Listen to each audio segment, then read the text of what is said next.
Hi everyone, today I wanna show you how to stop programs from running at startup.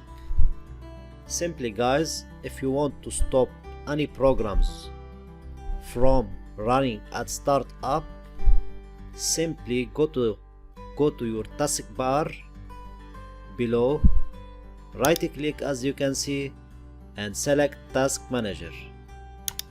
Okay, in the top tab look at startup tab. Okay, as you can see we have many applications, many programs. Select your one you want to stop from running on startup. As an example, okay, Acro Tray here, it's Adobe application, it's enabled, so right click, then click disable.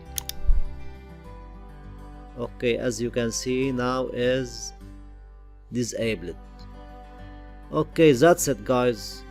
Any program you want to stop from running, just right click into, then disable.